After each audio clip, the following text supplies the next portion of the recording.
After an 18-month renovation, the Michigan State University Museum is now back open to the public.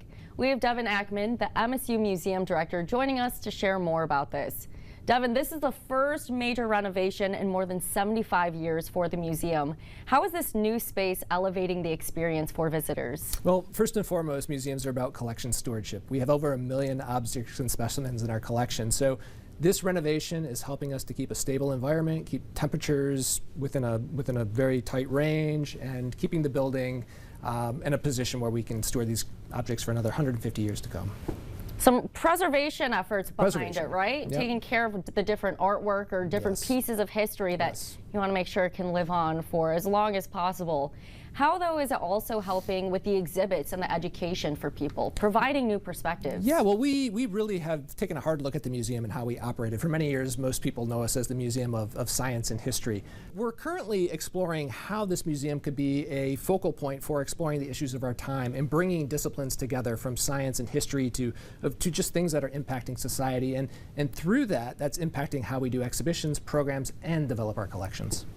You talk about some challenges that we may be facing throughout time. In today's political climate, there is more of a divided world between us. Sure is. How is this shaping museums like MSU, but also reestablishing trust between the communities? Well, that's a fascinating question, because museums are considered among the most trusted institutions in our country, and that's saying something in these very difficult times we're navigating right now, where partisanship and so many things divide us. Museums are really unique in that we're critical social infrastructure, and because of that trust, we can bring people together through exhibitions, programming, and other types of offerings to create space for us to explore these things and to hopefully learn a bit about other perspectives and considerations. And that's something that's really integral, I think, to all museums across the country. Have you seen this with visitors when they are visiting the MSU Museum, where they may be looking at an exhibit and they're like, huh, you know, I might be shifting my mindset on this? Well, we have an exhibition right now looking at information, disinformation, how AI, deepfakes, all these things are impacting society. And you could imagine people come in with a range of opinions, not just on AI, but on things that are happening in society and how things like echo chambers and LLMs and all these other really confusing things impact our outlook on the world. So to that end, we're trying to create space where people can learn a little bit and perhaps get a better understanding. Am I in an echo chamber? What is this information I'm consuming, and how can I be a better consumer of that? Now, you also have people celebrating the MSU Museum being reopened, you know, looking at the history, the many different pieces and collections going on. When you reopened about 2 weeks ago, you had them put together little letters for a time capsule opening in 2057, I believe.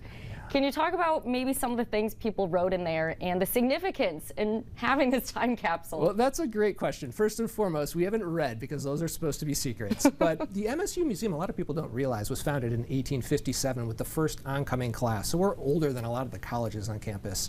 So as we're looking at this major 200th anniversary in just a short time frame, I know 2057 feels a long time away, but when that comes, what are people's aspirations for the museum, whether you're a community member or a student or an alumni member of our community? So we'll see. We'll open those up in 2057 and see what people say then. Continues to go onto the theme of how perspectives change throughout time, or hey, maybe even not. Devin, thank you so much for joining us on Mid-Michigan Matters. Thanks for having me.